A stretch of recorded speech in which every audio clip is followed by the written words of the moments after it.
Hey guys, and once again welcome to Vineet sir's eco की पाठशाला।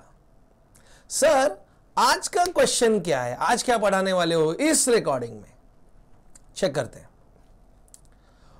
What are the reasons justifying the downward slope of demand curve? Why a demand curve does slope downward? Demand curve downward slope होता है, सबको पता है। Sir, last time तो आप ही ने सिखाया था लास्ट रिकॉर्डिंग में, price is rising demand is falling, price is falling demand is rising. अब मैं तुम्हें सवाल पूछता हूं, यदि ऑपोजिट रिश्ता है, ऑपोजिट डायरेक्शन में एरोज है, तो ये कौन सा रिलेशनशिप होता है? जी हां, यस, ये इनवर्स रिलेशनशिप होता है।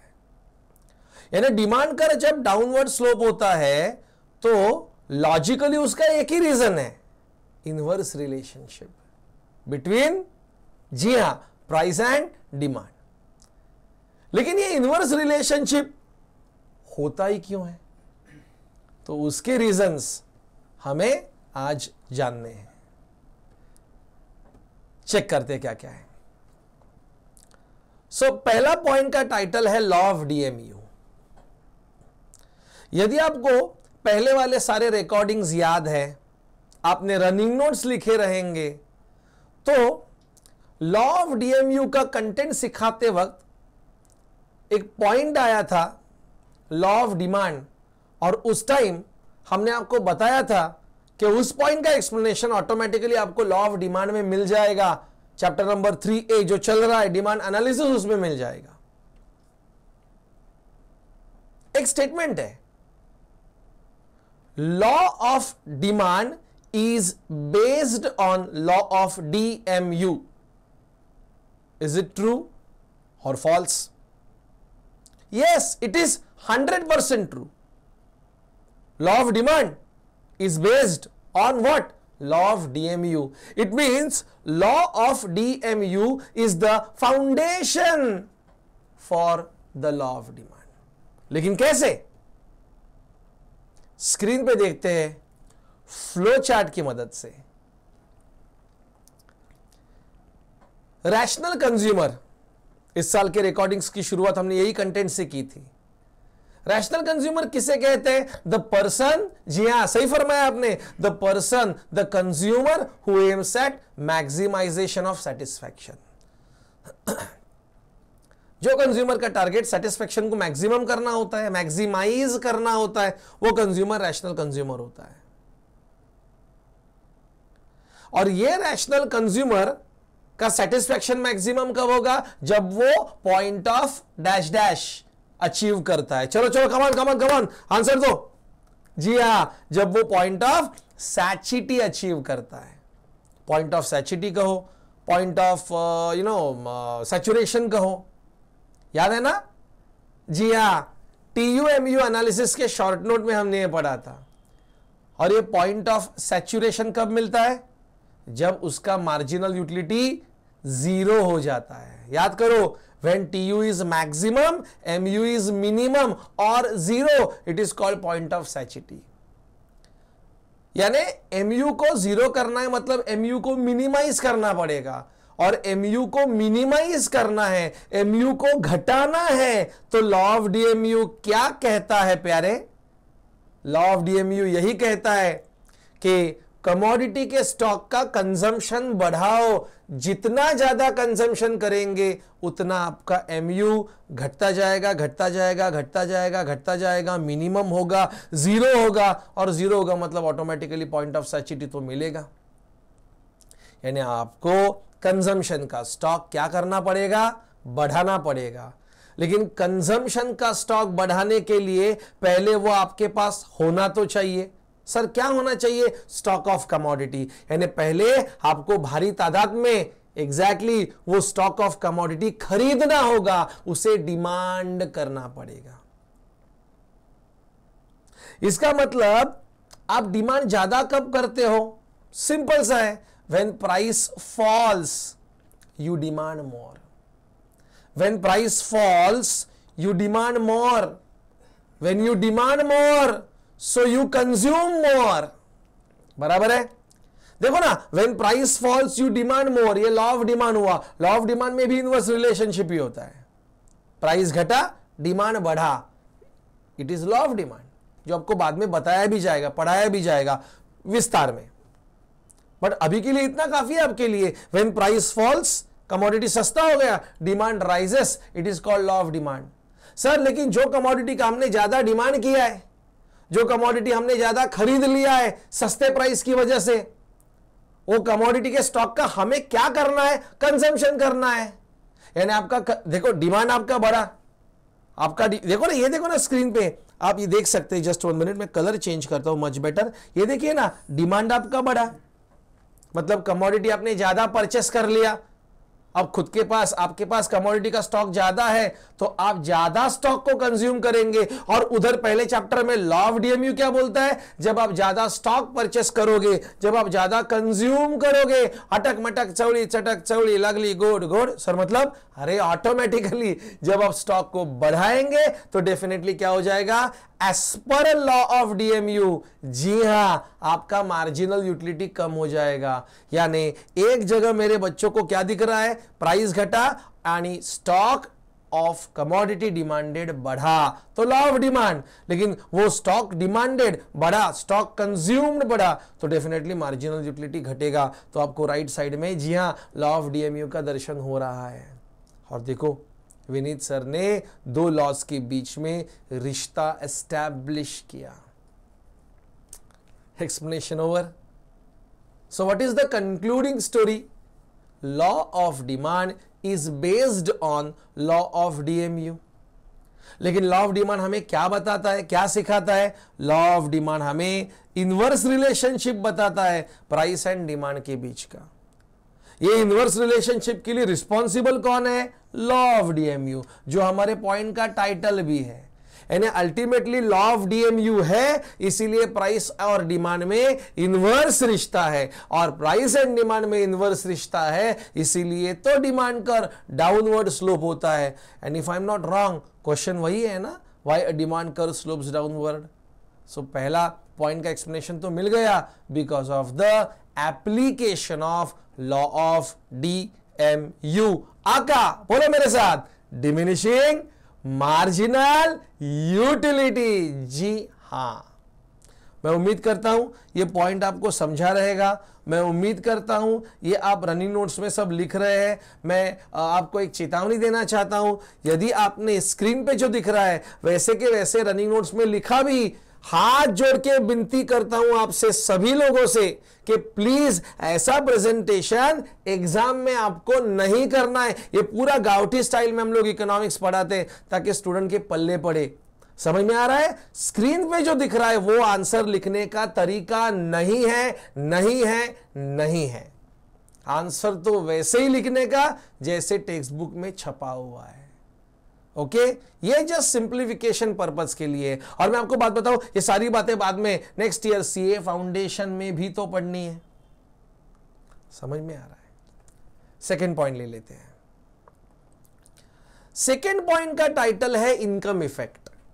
वो इंग्लिश बॉक्स जो लिखा है ना, वो पढ़ने की भी जरूरत नहीं। सर है ना, फुल गाउटी स्टाइल इकोनॉमिक्स, टेंशन नहीं, चिंता नहीं।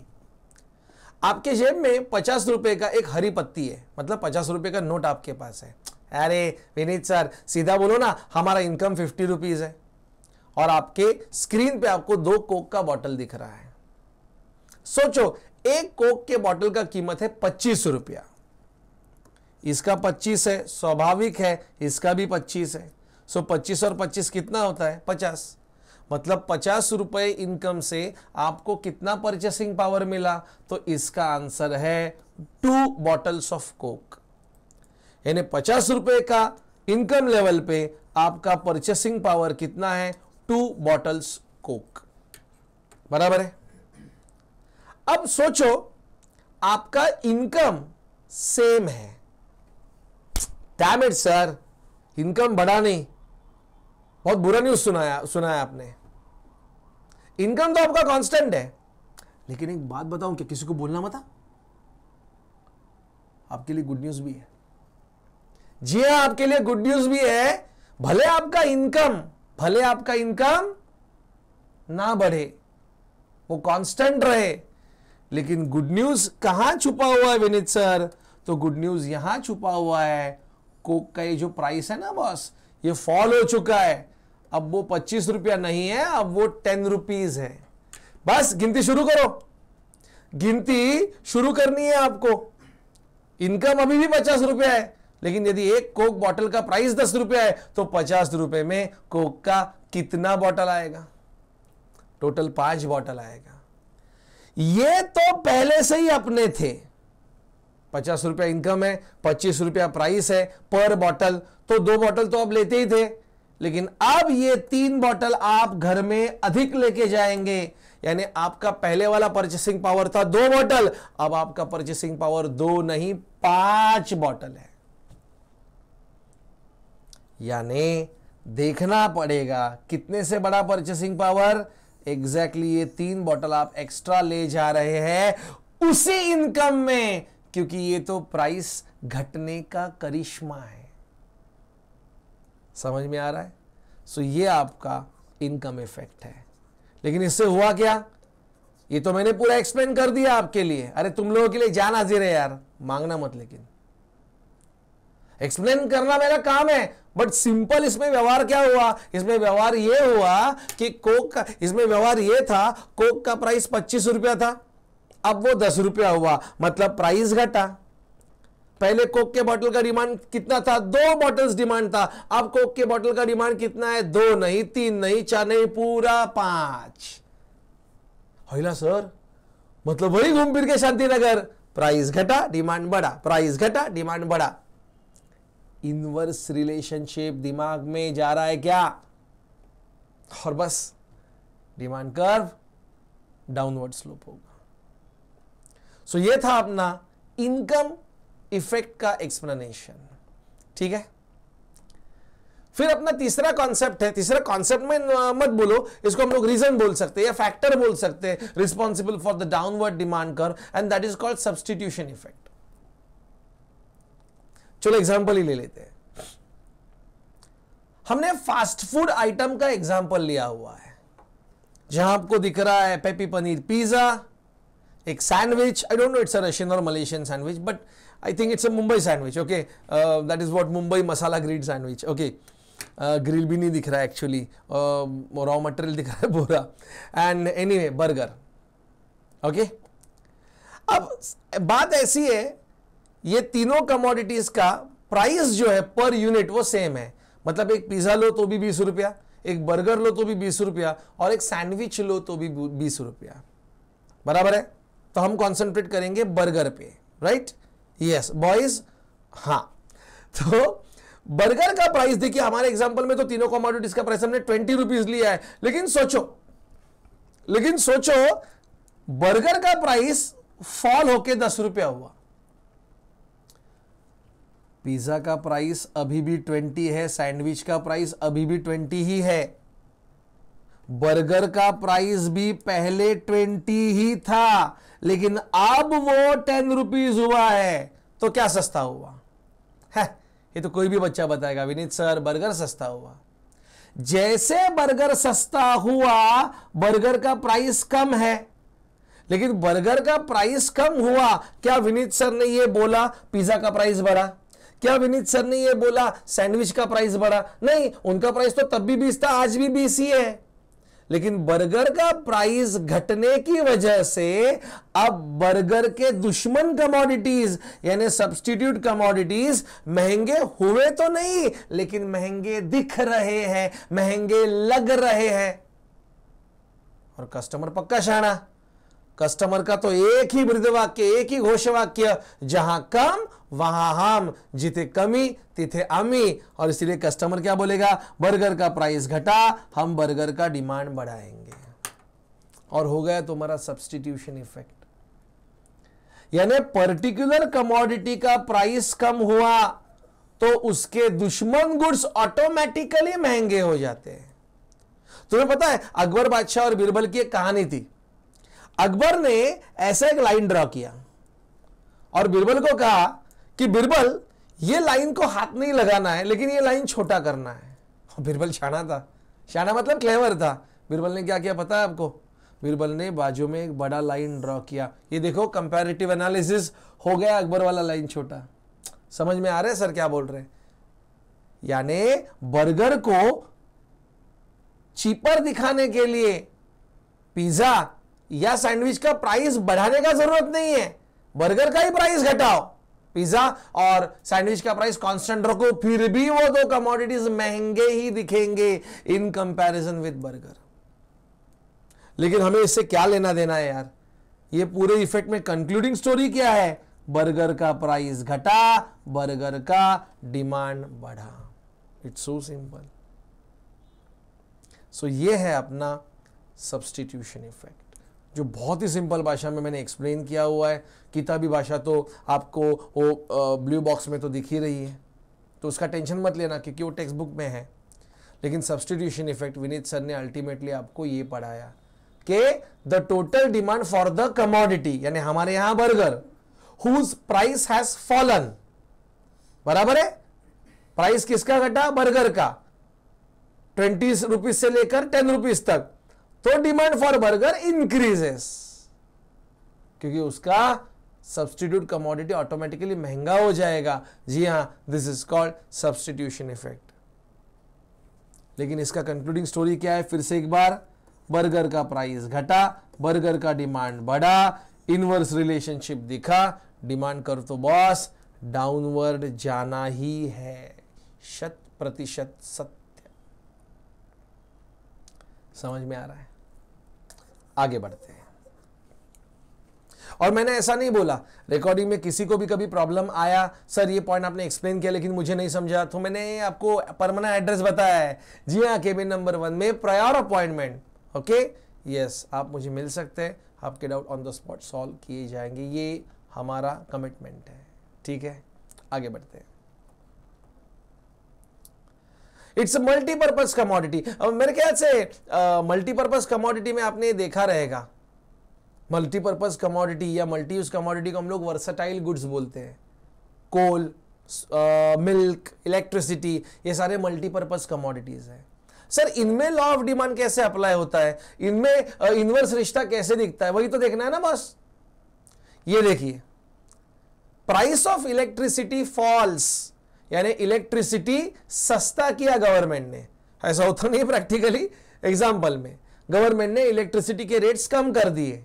जाल घर में देखो क्या क्या इलेक्ट्रॉनिक गैजेट्स लाए, टीवी आया, फैन आया, एसी आया, माइक्रोवेव आया, फ्रिज आया, वॉशिंग मशीन आया, आयरन आया, इलेक्ट्रिसिटी पे जो जो चलता था सब कुछ आया घर में, क्योंकि इलेक्ट्रिसिटी सस्ती है। इसका मतलब इलेक्ट्रिसिटी का प्राइस कम है तो इलेक्ट्रिसिटी का डिमांड बढ़ेगा, क्योंकि हमने कई सारे देखो ना, ये मल्टी यूजर्स ही हो गए ना इलेक्ट्रिसिटी के। लेकिन किंतु परंतु बट और जंतु, सोचो यदि गवर्नमेंट ने इलेक्ट्रिसिटी के रेट्स 3 गुना ज्यादा कर दिए और एक लंबा प्रेम पत्र इलेक्ट्रिसिटी बोर्ड से आपको आया, मतलब बिल आया, हेवी बिल, मम्मी जोर से चिल्लाएगी, कार्टिया लाइट बंद कर, धार करके देखो स्क्रीन पे क्या हो जाएगा, इलेक्ट्रिसिटी का प्राइस बढ़ा क्या? बस सारी चीजों का इस्तेमाल कम होता है और सिर्फ यही बचता है, टेबल फैन। यस और नो? इसका मतलब जब तक इलेक्ट्रिसिटी सस्ता था, यानी इलेक्ट्रिसिटी का प्राइस कम था, हमने मल्टीपर्पज इलेक्ट्रिसिटी को इस्तेमाल किया, अलग अलग पर्पस के लिए इस्तेमाल किया, यानी डिमांड ज्यादा था। लेकिन वही शाना कस्टमर, शाना कौवा, जैसे उसको दिखा इलेक्ट्रिसिटी महंगा हो रहा है, घर में खाली ट्यूब और फैन चलेगा, and most of the time सिर्फ फैन ही चलेगा। इसका मतलब इलेक्ट्रिसिटी का इस्तेमाल आपने रिस्ट्रिक्टेड कर दिया, इलेक्ट्रिसिटी का इस्तेमाल आपने लिमिटेड कर दिया। ओ भाऊ, यानी विनीत सर वापस वही पढ़ा रहे हैं, प्राइस बढ़ा डिमांड घटा, प्राइस घटा डिमांड बढ़ा। सिंपल, सिंपल है ना? यस और नो? इट्स सो सिंपल यारा। ओके, यानी हर पॉइंट तो यही कह रहा है, प्राइस घटा डिमांड बढ़ा, प्राइस बढ़ा डिमांड घटा, price is rising demand is falling, price is falling आणि demand is rising, inverse relationship. So यहां भी क्या होने वाला है? जी हां, इनवर्स रिश्ता दिखेगा और डिमांड कर्व डाउनवर्ड स्लोप होगा। अगला पॉइंट है न्यू कंज्यूमर्स, इसे हम लोग अराइवल ऑफ न्यू कंज्यूमर्स कहते हैं। ये देखिए ना, अरे बाप रे सर कितने लोग हैं, 1 2 3 4 5 6, टोटल 6 कस्टमर है और यहां एक कोक का बॉटल है, but 1 customer only 1 bottle is allowed. ये अपना अजम्पशन है, रूल है इस खेल का। तो सोचो कितने कोक के बॉटल का डिमांड होगा। सर कोक का प्राइस तो बताओ पहले। हाँ ठीक है ये देखो कोक का प्राइस, पर बॉटल कोक का रेट चल रहा है 20 रुपीज। सो कोका कोला क्लब में कितने कस्टमर आएंगे, एक ही आएगा। यानी कितने कोक के बॉटल का डिमांड होगा, एक ही बॉटल, क्योंकि वो एक ही कस्टमर को अफोर्डेबल है। हाँ कोई डेढ़ शाना बोलेगा सर सारे कस्टमर यदि अपना 50 रुपया एक करेंगे तो sharing is not allowed here. मैंने असम्पशन पहले ही बोला है, 1 customer 1 bottle is allowed only. So जब कोका कोला का प्राइस 20 रुपीज है तो कोक के बॉटल का डिमांड सिर्फ एक है। लेकिन गुड न्यूज, यही कोक का बॉटल का प्राइस फॉल होके वो 20 रुपीज से 10 रुपीज हो गया। जी हां, अब तो सारे के सारे कस्टमर को कोक अफोर्डेबल होगा। यानी अब तक सिर्फ कोक के एक बॉटल को डिमांड था, लेकिन उसके बाद की प्राइस घटने की वजह से क्या हो गया, एक एक एक एक एक, यानी ये 5 कस्टमर और पहले वाला एक, ऐसे 6 कोक के बॉटल का डिमांड होगा only because of fall in price. यानी प्राइस फॉल हुआ 20 रुपीज से 10 रुपीज, तो कोक के बॉटल का डिमांड बढ़ा फ्रॉम 1 बॉटल टू टोटल देखा जाए तो 6 बॉटल्स।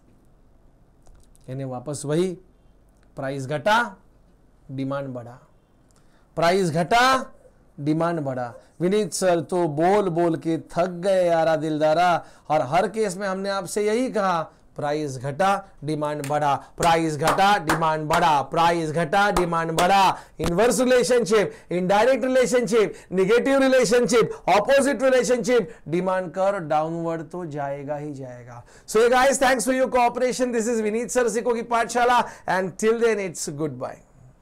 हेलो, आई होप आपको ये वीडियो ज़रूर पसंद आया होगा। अगर आपको पसंद आया तो शेयर कीजिए अपने फ्रेंड्स के साथ, और life@shetes ये हमारे चैनल को सब्सक्राइब कीजिए और बेल आइकन ज़रूर दबाइएगा।